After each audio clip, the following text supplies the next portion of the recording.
AI 시대의 흐름과 미래, 지금 당신의 직업과 학업 그리고 삶 전체를 위협할 거대한 변화가 시작되고 있습니다. 이 문구 정말 강렬하게 시작하네요. 네, 정말 요즘 AI 변화가 무섭긴 하죠. 이 흐름을 제대로 읽지 못하면 기회를 놓치는 건 물론이고 어쩌면 위기에 빠질 수도 있다는 경고 같아요. 그냥 넘기기 어렵습니다. 맞아. 정신 바짝 차려야 하는 시기인 것 같습니다. 그래서 오늘 저희가 좀 깊게 파볼 주제가 바로 이겁니다. 시장을 그야말로 뒤흔든 사건이죠. 오라클하고 오픈 AI. 이 두 회사가 3천억 달러, 우리 돈으로 계산하면 400조 원이 넘는 어마어마한 규모의 협력 계약을 맺었다는 소식입니다. 3천억 달러라니 정말 상상하기 힘든 액수입니다. 네, 그래서 여러분께서 보내주신 관련 기사들, 또 여러 분석 자료, 메모들을 쭉 보면서요.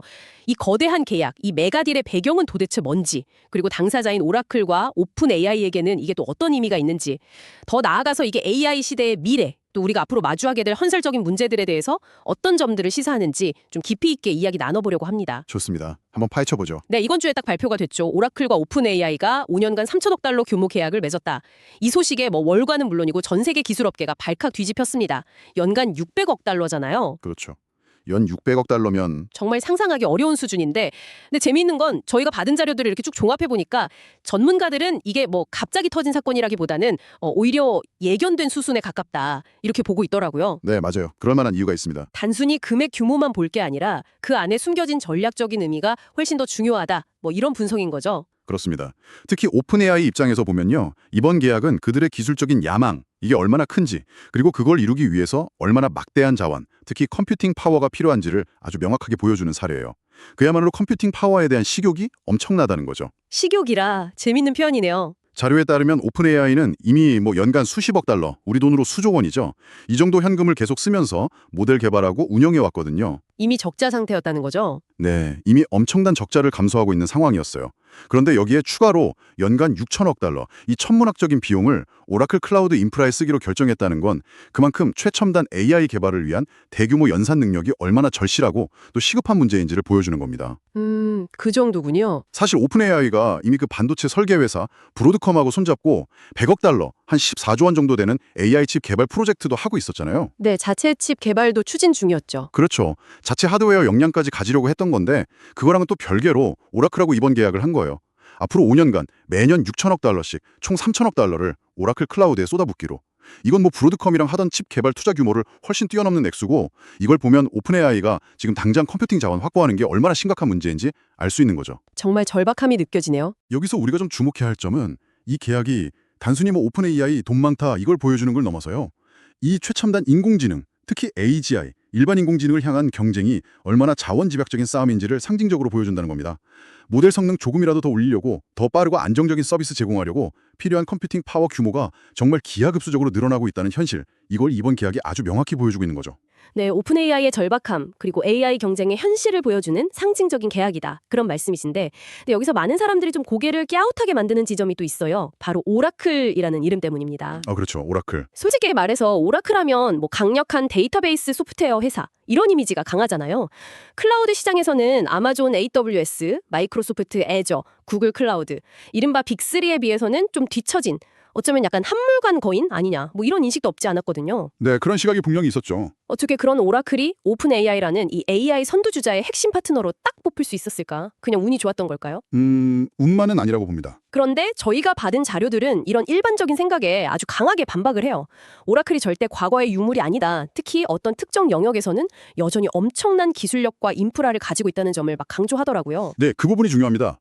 오라클은 지난 수십 년 동안 전 세계 정부기관이나 아주 큰 기업들을 상대로 미션 크리티컬한, 그러니까 절대 멈추면 안 되는 그런 초대형 데이터 인프라를 직접 만들고 안정적으로 운영해온 거의 독보적인 경험과 노하우가 있다는 거죠. 그렇죠. 그 경험은 무시 못하죠. 최근 몇 년간 국제적으로 이슈였던 틱톡. 그 틱톡의 미국 내 비즈니스 인프라를 책임지고 운영했던 곳도 바로 오라클이었다는 사실. 이게 또 그걸 뒷받침하고요. 틱톡 사례가 있었군요. 네. 그러니까 자료 분석을 보면 이번 계약은 오라클이 그냥 운 좋게 따낸 큰 계약, 이게 아니라 AI 시대를 위한 고성능 슈퍼컴퓨팅 인프라 경쟁에서 오라클이 다시 한번 핵심 플레이어로 화려하게 돌아왔다. 이걸 알리는 신호탄이라는 거예요. 클라우드 시장 전체 점유율은 낮을지 몰라도 이 초고성능 컴퓨팅이라는 아주 특정한 분야에서는 거대 클라우드 기업들하고 어깨를 나란히 할 수 있다. 어쩌면 그 이상이다. 이런 경쟁력을 보여줬다는 거죠. 바로 이 지점에서 이야기가 정말 흥미로워지는데요. 오라클의 부활 어떻게 봐야 할까요? 아주 정확한 지적이세요. 오라클이 오픈 AI의 선택을 받았다는 사실은 단순히 뭐 기업 하나가 다시 살아났다. 이걸 넘어서요. AI 기술 발전이 요구하는 그 특수한 인프라 수요가 기존 기술 산업의 판도를 어떻게 바꾸고 있는지를 보여주는 아주 중요한 사례입니다. 아, 판도를 바꾼다. 네. 보통 우리가 클라우드 시장 얘기할 때 뭐 범용 서비스 경쟁 구도 이런 걸 많이 얘기하잖아요. 근데 그거랑은 좀 다른 AI 워클로드 같이 극도로 높은 성능과 안정성이 필요한 특정 시장에서는 다른 경쟁 논리가 작용할 수 있다. 이걸 보여주는 거죠. 특정 시장에서의 다른 논리. 이걸 좀 더 큰 그림에서 보면 AI 시대에는 단순히 뭐 규모의 경제나 브랜드 인지도만으로는 경쟁에서 이긴다고 장담할 수 없다는 의미로도 볼 수 있어요. 특정 기술 요구 사항, 예를 들면 초고속 네트워킹이라든지 대규모 병렬 처리 능력 같은 거요. 이런 AI 모델 학습이나 추론에 최적화된 인프라를 제공할 수 있는 전문성, 그리고 기술력, 이게 새로운 경쟁력의 원천이 될 수 있다는 겁니다. 전문성과 기술력, 오라클은 바로 이 지점에서 자신들의 강점을 제대로 보여준 거고 이게 앞으로 AI 인프라 시장에서 오라클의 위상을 다시 정립하는 계기가 될 겁니다. 뿐만 아니라 다른 후발주자들한테도 우리도 기회가 있구나 하는 걸 보여주는 사례가 될 거고요. 기술 지형도가 생각보다 훨씬 복잡하고 역동적으로 변하고 있다는 증거죠. 네, 오라클의 전력적인 재부상이라는 측면 정말 흥미롭네요. 기존의 강자들이 그냥 다 해먹는 시장이 아닐 수도 있다. 이런 가능성을 보여주는 것 같고요. 하지만 이 3천억 달러짜리 화려한 계약 뒤에는 여전히 풀리지 않은 거대한 질문들이 남아있다고 자료들은 한 목소리로 지적하고 있습니다. 바로 돈 문제, 그리고 어쩌면 더 근본적일 수 있는 전력 문제입니다. 네, 그 두 가지가 핵심이죠.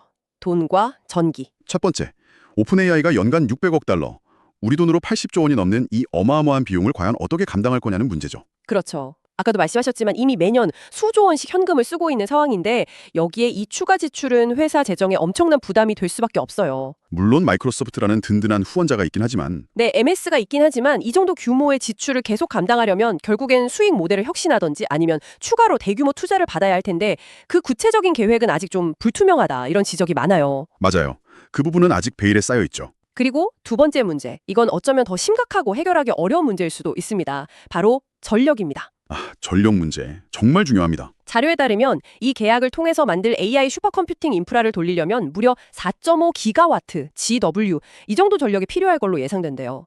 4.5기가와트. 네, 4.5 기가와트. 이게 숫자가 잘 감이 안 오실 텐데 이게 웬만한 대도시 몇 개가 쓰는 전력량이랑 맞먹거나 아니면 수백만 가구의 전기를 공급할 수 있는 정말 어마어마한 규모거든요. 상상 초월이네요. 이 막대한 전력을 어떻게 안정적으로 확보하고 공급할 거냐, 이게 이 계약의 성공 여부를 가를 핵심 변수가 될 수 있다는 거죠. 그렇죠. 컴퓨팅 파워는 결국 전기로 돌아가는 거니까요. 그리고 이 전력 문제가 단순히 오픈 AI나 오라클만의 문제가 아니라는 걸 보여주는 통계도 있어요.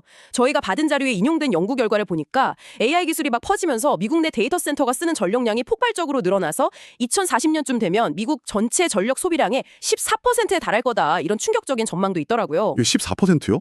미국 전체에? 와. 네, AI 발전이 현실 세계 에너지 인프라에 엄청난 부담을 주고 있다는 아주 명백한 증거죠. 자, 그렇다면 이 모든 것이 당신에게는 어떤 의미일까요? 우리가 편리하게 쓰는 AI 서비스 뒤에는 이렇게 막대한 자원을 소모하는 현실적인 제약이 숨어 있다는 점, 그리고 이게 미래 사회의 지속 가능성과 직결될 수 있다는 점을 우리가 좀 인식할 필요가 있다는 겁니다. 맞습니다. 전력 문제는 단순히 기업의 비용 문제를 넘어서서 AI 산업 전체, 더 나아가서는 인류 문명의 지속 가능성과 바로 연결되는 문제죠. 네. 물론 이 문제를 해결하려고 다양한 기술적인 대안들이 논의되고는 있어요. 뭐 태양광이나 풍력 같은 재생에너지를 대규모로 쓰고 또 생산된 전력을 효율적으로 저장하기 위한 배터리 에너지 저장 시스템, ESS라고 하죠. 예. 이런 기술에 대한 투자도 이루어지고 있고요. ESS 기술 중요하죠. 더 나아가서는 그 차세대 원자력 기술로 주목받는 소형 모듈 원자로, SMR이라고 하죠. 이걸 데이터 센터 전력원으로 쓰려는 움직임까지 나오고 있습니다. SMR은 대형 원전보다 안전하고 또 유연하게 전력을 공급할 수 있다는 장점 때문에 좀 기대를 모으고 있죠. SMR 얘기도 많이 나오더라고요. 하지만 중요한 건 자료에 따르면 적어도 현재까지는 오픈 AI가 이런 에너지 문제 해결을 위해서 직접적으로 뭐 대규모 투자를 한다거나 구체적인 자체 계획을 발표하지는 않았다는 점입니다. 오픈 AI는 직접 나서진 않았다. 네, 물론 파트너인 오라클이 데이터 센터 운영 주체니까 이 문제를 해결해야 할 1차적인 책임은 있겠죠. 하지만 오픈 AI의 AI 기술 자체가 이 막대한 에너지 수요를 만들어내는 근본 원인이라는 점에서 좀 비판의 목소리도 나와요. 그럴 수 있겠네요. 이 점은 오픈 AI의 전략, 그리고 그들이 앞으로 해결해야 할 과제에 대해서 중요한 질문을 던집니다. 과연 이 막대한 에너지 수요 문제로 어떻게 풀 건가? 혹은 풀 의지가 있는가 하는 거죠. 단순히 첨단 기술 개발에 그 멋진 면에만 집중하고 그 기술을 뒷받침하는 데 필요한 물리적인 인프라나 환경적인 부담은 파트너나 사회 전체에 그냥 떠넘기는 방식. 이게 과연 장기적으로 지속 가능할지, 그리고 또 윤리적으로 정당화될 수 있을지에 대한 좀 근본적인 성찰이 필요한 시점입니다. 기술 발전 속도만큼이나 그 이면의 책임에 대한 고민도 깊어져야 할 것 같아요. 바로 그 지점에서 자료들은 오픈 AI가 선택할 가능성이 높은 전략으로 에셋 라이트, 우리말로 하면 자산 경량화 전략을 좀 조심스럽게 예측하고 있더라고요. 아, 에셋 라이트. 네, 그러니까 데이터 센터 짓고 운영하고 또 막대한 전력 확보하는 것처럼 자본이 많이 들고 골치 아픈 물리적 인프라 문제는 오라클 같은 파트너사한테 맡기고, 오픈 AI 자신들은 핵심 역량인 AI 모델 연구 개발이나 소프트웨어에 집중하면서 자산 보유는 최소화하는 방식이죠. 어떻게 보면 되게 영리한 전략일 수도 있겠네요. 네, 이 에셋 라이트 전략은 여러 면에서 좀 따져볼 필요가 있습니다. 우선 명백한 장점은 있어요. 장점이라면 천문학적인 규모의 데이터 센터 건설 비용이나 부지 확보, 전력망 연결 같은 대규모 자본 지출, 흔히 캐펙스라고 하죠. 이걸 직접 부담하지 않아도 되니까요. 그렇죠. 비용 절감. 네, 이게 재무제표상으로 회사를 훨씬 가볍고 매력적으로 보이게 만들 수 있고요. 특히 투자자들한테는 되게 긍정적인 신호로 작용할 수 있습니다. 핵심 역량인 AI 연구 개발에 자원을 집중하고 또 빠르게 변하는 시장에 민첩하게 대응할 수 있다는 유연성도 확보할 수 있고요.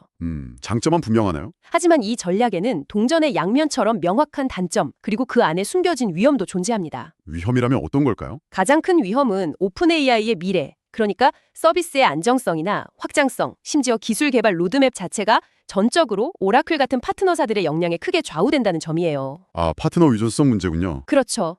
만약에 오라클이 약속한 만큼 컴퓨팅 성능을 제때 제공 못하거나 데이터 센터 운영에 문제가 생기거나 혹은 예상 못한 전력 부족 사태가 터지면 어떻게 될까요? 그러면 오픈 AI 서비스에 바로 타격이 가겠네요. 네, 곧바로 오픈 AI 서비스 품질이 떨어지거나 심하면 중단될 수도 있고 새로운 모델 출시 계획에도 심각한 차질이 생길 수 있습니다. 생각보다 위험이 큰데요. 그래서 핵심 인프라에 대한 통제력을 상당 부분 외부에 의존한다는 건 장기적으로 봤을 때 협상력이 약해질 수도 있다는 뜻이에요.